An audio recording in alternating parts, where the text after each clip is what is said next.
Shalom. This week's Sedra is the Sedra of Eikev. The Jewish people's time traveling from Egypt to Eretz Yisrael in the desert was nothing short of miraculous.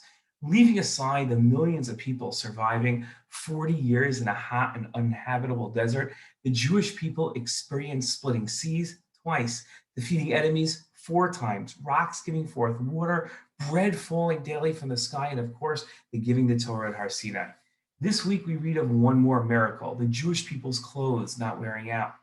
In this week's Ezra, we read Moshe saying, "Remember the long way that the Lord your God has made you travel in the wilderness these past 40 years, that he might test you by hardships to learn what was in your hearts, whether you would keep his commandments or not.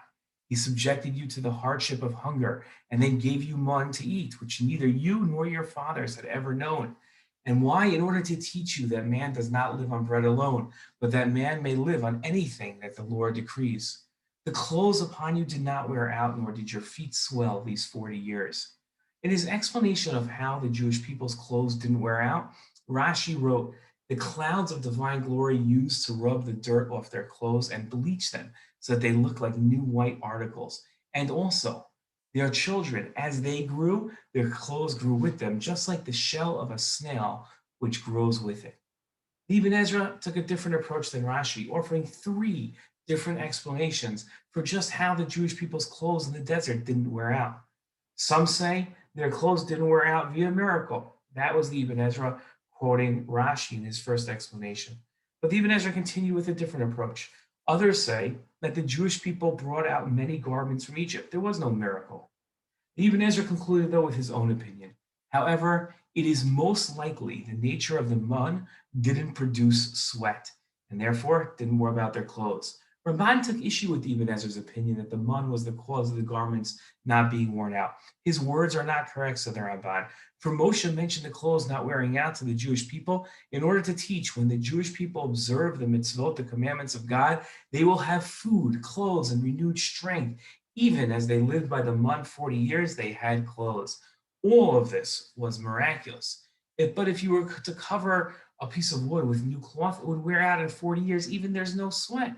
How much more so a man that is a worm and so much more delicate? How can we understand this debate between Rashi, Ibn Ezra, and Ramban? It's important to note that other than one opinion quoted by the Ibn Ezra and not his own opinion, all agree the clothes were not wearing out was miraculous.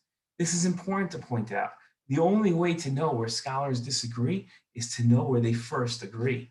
Their debate about the nature of the miracle. Rashi understood the miracle as a direct effect by God. The clouds cleaned the clothes and grew along with them. Ibn Ezra understood it as indirect. The clothes didn't wear out because the Jewish people didn't sweat from the mud. Ramban explained the miracle was designed to teach a lesson about God rewarding the Jewish people for following the mitzvot. Miracles, and here's the lesson, aren't random events that occur periodically to the Jewish people. They are the result of the Jewish people following God's commands and earning God's unique divine providence. The Jewish people's seminal moments were in the desert. It was during this time that God showed them how they would succeed. What an important lesson for all of us to take thousands of years later. Shabbat Shalom.